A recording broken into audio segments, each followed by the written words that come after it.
Hello friends, VAG ऑडिओजमध्ये मी वैशाली तुमचं स्वागत करते आहे. पुढच्या पार्टला सुरुवात करण्याआधी आठवण करून देईन, माझ्या चॅनलला सबस्क्राईब केलं नसेल तर सबस्क्राईब नक्की करा. चला सुरुवात करूया. ट्रू ब्युटी ऑफ लव्ह भाग 111. श्रीहाने शंतनू आल्यावर त्या दोघांतलं प्रेम पाहिलेलं आणि खरं तर तिला तिच्याच विचारांची लाज वाटून गेली. त्या दोघांच्या केमिस्ट्रीने त्यांचा अख्खा ग्रुप भारावला होता. ही श्रीहा काय चीज होती. तिला एका क्षणात जाणून गेलं की तिचा ओढा कोणाकडे जास्त आहे. शंतनू आणि मीरा निघून गेले तेव्हा सिद्धार्थनेही श्रीहाला डिनरसाठी ऑफर केलेलं. थोडं काम करून ते निघणार होते. इकडं श्रीहाला टेन्शन आलेलं. आपण उगाच तिला दुखावलं याचं. पण हे झालेलं सगळं मीरा चुकून जरी सिद्धला बोलली तर सिद्ध किती चिडेल याची कल्पना ती करूच शकत नव्हती. कारण वैजूकडून मीराबाबत सिद्ध किती केअरिंग आहे हे तिनं ऐकलेलं. ती अस्वस्थ झालेली. दोघंही ठरल्याप्रमाणे एका हॉटेलमध्ये डिनरसाठी आले होते. सिद्धार्थचा मूड आज चांगलाच खुश होता, त्यामुळे त्यानं श्रीहासाठी स्वतःहून वेळ दिलेला. तिलाही हे अगदीच अनपेक्षित होतं. त्याचं आजचं वागणं पाहून ती उगाच काहीही विचार करते हे तिलाही वाटत होतं. आणि राहून राहून तिला आपण मीराला हर्ट केल्याचं आठवत होतं. सिद्धार्थ आज तिच्याशी अगदी मनमोकळ्या गप्पाही मारत होता. दोघंही एकमेकांचा सहवास एन्जॉय करत डिनर करत होते. पण श्रीहा आज थोडी शांतच होती हे सिद्धार्थलाही जाणवलेलं. सिद्धार्थ तिच्या घरी सोडायला तिला आलेला. खाली उतरताच त्याने अखेर तिला विचारलं, श्रेया तू ठीक आहेस ना? तुला कशाचा राग आलाय का? तू आज एकदम अशी गप्प का आहेस? एरवी तर तुला खूप बडबड करायला लागते. काही नाही, चल ऑलरेडी लेट झालंय, भेटू उद्या. घरचे ओरडतील नाही तर. ती खरंच पुढे निघाली तसा त्याने तिचा हात पकडला. 1 मिनिट श्रीहा, मला सांगू शकतेस काय झालंय? तुला आवडलं नाही का आज मी तुला एवढं डिनर ऑफर केलं आणि तरीही तुझा चेहरा का पडलाय असा? अरे असं खरंच काहीच नाहीये, ती नजर चुकवत म्हणाली आणि हसली. हो, पण तू हे म्हणत जरी असलीस तरीही ते खरं वाटत नाहीये.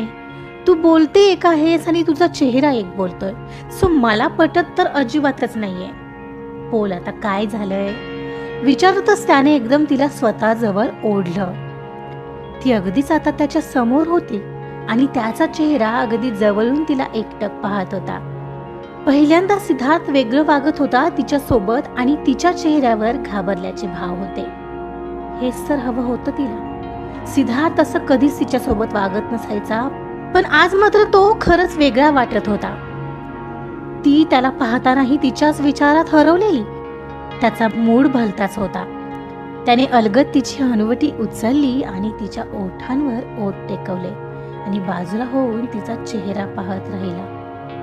तशी ती एकदम त्याच्या गळ्याभोवती विळखा घालत मिठीत शिरली. I am sorry Siddharth, I am really very sorry, मी चुकले. काय झालं श्रीहा? सॉरी कशासाठी म्हणत आहेस? तो तिला बाजूला होऊन विचारू लागला. तशी ती त्याला पाठ करून उभी राहिली. मी उगाच जास्त रिॲक्ट झाले, चुकलंच माझं.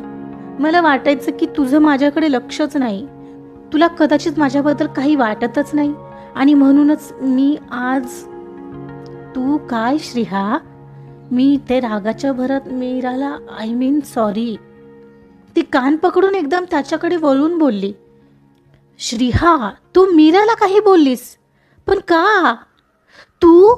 त्याचा आवाज चांगलाच वाढलेला आणि पुढच्या क्षणाला त्याचा हातही तिच्यावर उगारला जाणार होता, पण तो थांबला. कारण घाबरलेली ती अजूनही कान पकडून उभी होती. आपला वर जाणारा हात थांबवत तो तिला पाठ करत वळला आणि हाताची मूठ करत घट्ट डोळे मिटले. आय एम सॉरी ना सिद्धार्थ, पुन्हा असं कधीच नाही होणार. तिने आज तुझ्यासाठी बर्थडे सेलिब्रेशन केलं, पण मला ते नव्हतं आवडलं म्हणून ते माझ्याकडून तसं झालं. तुला काही कळतं का ग जरा? ती कशी मुलगी आहे हे तुला कधीच नाही कळणार. एवढं लक्षात ठेव, ती जर का माझ्यावर प्रेम करत असती ना तर तू कधीच माझ्या आयुष्यात नसतीस. ही खरं तर तिची मेहरबानी आहे आणि तू तिलाच बोललीस. मी चुकले सिद आणि तुला खरं काय ते सांगूनही टाकलं ना, कारण मला खूप गिल्टी वाटत होतं कधीचं. श्रीहा, तुला माझी शपथ आहे, माझ्याबद्दल जरा जरी काही वाटत असेल ना तर इथून पुढे तिला एका शब्दाने दुखावणार नाहीस. तुला माहिती आहे का, तिचं प्रेम फक्त शंतनूवर आहे, ती वेगळी आहे ग. मला माहिती आहे ते, पण तुझं ते एकतर्फी का असे ना प्रेमच आहे ना ते, आणि मला ते नाही आवडत. मला नाही आवडत. माझ्यापेक्षा तू दुसऱ्या कोणाला महत्त्व देत असशील तर, आणि ती असंच काही करत राहिली तर तू माझ्याकडे कधी पाहशील असं वाटत होतं मला. त्यात तुम्ही नेहमी सोबत असतो म्हणून. म्हणजे तुझा विश्वास नाहीये का माझ्यावर? विश्वासाचा इथे प्रश्नच येत नाहीये सिद्धार्थ. तुम्ही सोबत असता किंवा तुम्ही चांगले मित्र आहात किंवा आधी तुमच्यात काय होतं हे माझ्यासाठी महत्त्वाचं नाहीये, पण प्रश्न हा आहे की मला अनसेफ वाटत होतं. त्याला कारण तू सुद्धा आहेस. खरंच माझ्याशी आज जसा वागतोयस तसा याआधी कधी वागलायस? मीराशी जसा बोलत असतोस तसं माझ्याशी कधीतरी बोलतोस? मला तर वाटू लागलेलं मीच तुझ्या पुढं करते आहे. मीही हळूहळू बाहेर पडतो आहे श्रीहा. एवढं सोपं नव्हतं मीरामधून बाहेर पडणं. मला वेळ लागत होता. आता कुठे बाहेर पडू लागलोय. यात ही तिचीच इच्छा होती मी तुझा विचार करावा म्हणून. माहिती आहे तुला? ओ, ती ह्या क्षणाला माझी फक्त बेस्ट फ्रेंड आहे, कळलं ना श्रेहा? पण हेही तितकंच खरं आहे की तिच्या डोळ्यात मी पाणी नाही पाहू शकत. ते काही नाही, आत्ताच्या आत्ता तिला सॉरी म्हणायचं.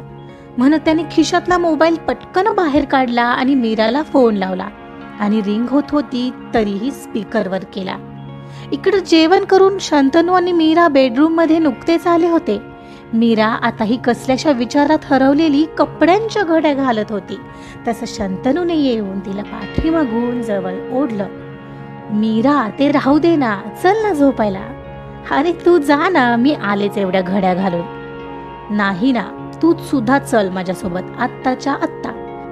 प्लीज ना यार, इतक्या दिवसांनी आज तुझ्या सोबत आहे तरीही असं करणार आहेस? तो लाडात येत म्हणाला. अरे पण, त्याने तोवर तिच्या हातातला घडी घालायला घेतलेला शर्ट खाली ठेवला आणि तिला जबरदस्तीने बेडवर आणलं.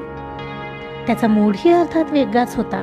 तो बेडवर तिच्यात हरवू लागलेला, तीही त्याच्या प्रेम वर्षावात भिजू लागलेली. एवढ्यात मीराचा फोन वाजू लागला. अरे यार, आता कोण कडमडलं? अरे बघू तर दे कोण आहे. ती हसली. तसं शंतनूनेच हात लांबून तिथेच बाजूला असलेला तिचा मोबाईल घेतला आणि पाहतो तर सिदचा कॉल येत होता. सिद आहे. या सिदला पण ना हाच वेळ मिळाला का कॉल करायला? त्यानेच त्याचा कॉल उचलला. अरे बघ तर काय म्हणतोय, ती पुटपुटली. काय आहे सिद, ही वेळ आहे का फोन करायची? आम्हा नवरा बायकोला जरा एकांत मिळू द्यायचा नाही ना तुला? शंतनू मस्करी करत म्हणाला. शंतनू, गप रे, आण ना इकडं फोन. मीरा हसत मध्येच बोलत होती. तिनं शंतनूच्या हातून मोबाईल घ्यायचा प्रयत्न केला, पण त्याने तिला घेऊच दिला नाही. ए शंतनू, सॉरी मी या वेळेला कॉल केलाय, पण थोडं अर्जंट आहे. मीराला दे ना प्लीज, खूप महत्वाचं आहे यार. काय? मला बोल ना मग. अरे तिच्याशी बोलायचं आहे, देतोस का प्लीज? ओके बोल, मी स्पीकरवर केलाय. हे मीरा, आय एम सॉरी. अरे सॉरी पण कशाबद्दल? मीरा म्हणाली. तुला श्रीहा काहीतरी बोलली ना, तिच्या वतीने मी सॉरी बोलतो. अरे कोणी सांगितलं तुला? असं काही नाहीये, ती म्हणाली. सिद, बघ कशी खोटं बोलते आता. सगळा मूड ऑफ करून घेतलेला मगाशी तिनं माहितीये. मी समजावले कसं बस, तेव्हा शांत झालीये. तू समजाव हा श्रीहाला, माझ्या बायकोला रडवायचं नाही म्हणून. शंतनू मध्येच बोलला. गप ना. फोन दूर करत ती त्याला हळूच म्हणाली आणि तिने शंतनूला फटका मारला.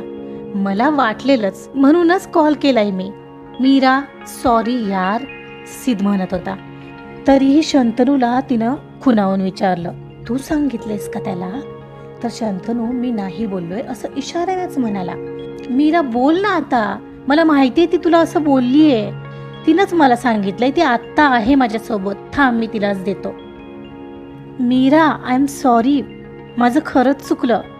पुन्हा असं नाही बोलणार तुला कधीच. I promise you.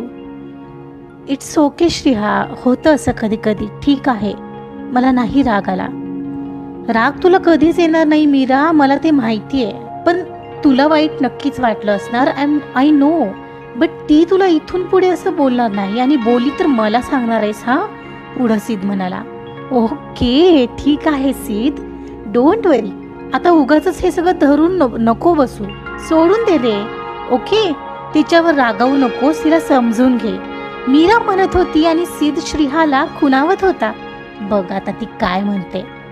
बर चल ठेवतो, बाय बाय, मीराने म्हणतात समोरून फोन कट झाला. बघ झालं आता सॉल्व, आता खुश. तू नव्हतं ना सांगितलं त्याला शंतनू. नाही ग, तू नको सांगू बोलल्यावर माझी हिम्मत आहे का. तो केविलवाना चेहरा करत म्हणाला. गप रे. ती त्याला गालात हलकेच फटका मारत म्हणाली. मग तो हसत पुन्हा तिच्या मिठीत शिरला. तिच्या भोवतीची मिठी घट्ट करत तिला कडल करू लागला. इकडे फोन ठेवल्यावर सिद्धला थोडा श्रीहाचा रागच आलेला. चल येतो मी. झटक्यात खिशात फोन सारत तो बाईककडे निघाला तसं तिने त्याचा हात पकडला. सिद्ध थांब, आता काय राहिलंय. चांगल्या मूडचा कचरा केलास श्रीहा तू, तो असं म्हणाला आणि ती त्याच्या समोर येऊन उभी राहिली. हो माझं चुकलंच सिद्धार्थ, आणि मी ते मान्यही केलंय. पण त्यासाठी सॉरी सुद्धा बोलले ना. मी अनसेफ फील करत होते, पण समोरची व्यक्ती सुद्धा त्याला कारणीभूत होती ना. म्हणजे तूच. हा, मला कदाचित शंतनू सर आणि तिच्यातला बॉन्ड आज दिसला नसता तर कदाचित मला खरंही वाटलं नसतं, आणि सोबत तुझं वागणंही कारणीभूत होतच की. आताही म्हणालास तिच्या डोळ्यात पाणी पाहू शकत नाही, ते एक मित्र म्हणून का असेना. पण मग माझ्या डोळ्यातलं पाण्याचं काय रे. तिने विचारलेल्या प्रश्नावर त्याने डोळेच मिटले. मीराचं सांगणंही त्याला आत्ता आठवलं की समोरच्या व्यक्तीला विश्वास वाटावा यासाठी तू सुद्धा तिला विश्वास द्यायला हवा. जर या प्रश्नाचं तुझ्याकडे उत्तर नसेल तर मग बोलायलाच नको. बाय म्हणत ती निघणार तसं त्याने तिचा हात पकडला. श्रीहा थांब. त्यासाठी श्रीहा मी तुझा हक्काचा नवरा म्हणून कायमच असणार आहे असं मला वाटतं. काहीच वाटत नसतं तर हा सिद्धार्थ तिथे तुझ्या सोबत नसताच, कळलं ना. तो हे म्हणाला तेव्हा कुठं ती त्याच्याकडे वळली. आता ती त्याला केविलवाण्या नजरेने पाहत होती. त्यानेही तिला पुढे होऊन मिठीत घेतलं. मलाही हेच हवं होतं सिद्धार्थ. तुझ्या डोळ्यात माझ्यासाठी फक्त प्रेम दिसायला हवं होतं, इतकंच हवं होतं रे. मला बाकी काही नकोय. तुझं माझ्याकडे दुर्लक्ष झालेलं मी नाही सहन करू शकत. आय एम सॉरी श्रीहा, मीही चुकलोय, पण मला वेळ लागत होता. बट इथून पुढे असं नाही होणार. माझं अटेन्शन तूच असशील. I promise you. And I love you Shriha. I love you too Siddh. Love you so much. तीही त्याला आणखीनच बेलगली. तेव्हा तिच्या भोवती त्याची मिठी आपोआप घट्ट होत चालली आणि त्या उबदार आणि प्रेमळ मिठीत श्रीहा पहिल्यांदा विरघळत होती.